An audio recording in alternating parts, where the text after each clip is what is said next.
Gagawa lang tayo ng reaksyon hinggil doon sa napanood ko sa aking FYP sa TikTok. Sabi niya doon, lahat ng bagay na nandito sa mundo, hiram lang natin. Pati yung buhay natin. Yan siguro ang ibig sabihin niyang sabihin. Saan natin hinihiram? Siyempre sa God. Sabi niya doon, sa God. Yan, pakinggan natin mga idol. Wala pa rin. Dahil lahat ng bagay dito sa mundo, hiram lang. So, yun lang guys. Okay, so sinasabi niya, lahat ng bagay ay hiram lang. Marami sa atin, yun talaga ang ideya. Pero may nabasa akong teksto, yun nga, doon sa gawa or act. Chapter 17, verse 24 at 25. Yung essence doon is, yun nga, binigay sa Diyos yung lahat ng bagay, pati yung buhay natin.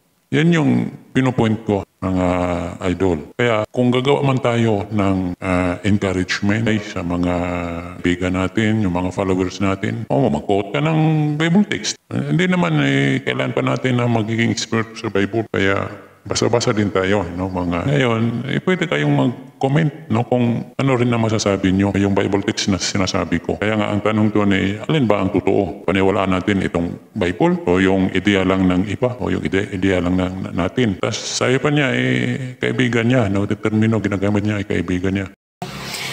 I-share ko lang yung buhay din po ng aking kaibigan. Ito po yung talagang aking i-share. Itong aking kaibigan, may kaya sa buhay. Marangya, masaganang pamumuhay.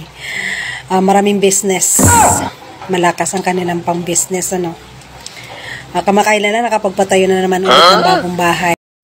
Hindi natin. Wala tayong pakialam doon. Desisyon or yung ginagawa ng ating mga kaibigan. Kaibigan pa naman natin. Parang minamarites natin, Hindi naman. Hindi ganun yung ating, kung talagang kaibigan natin, pang-aralan natin. Iwan ko kung may kalit siya or kwento lang yon na may lison. Pero ginagamit lang niya is kaibigan niya. Wala na tayong doon. Ang point ko lang is yung sinasabi natin is may basihan. Yung sinasabi ko naman, parang kinukuri ko siya or base din doon sa aking nabasa sa Bible. Kaya yan, maraming salamat mga idol.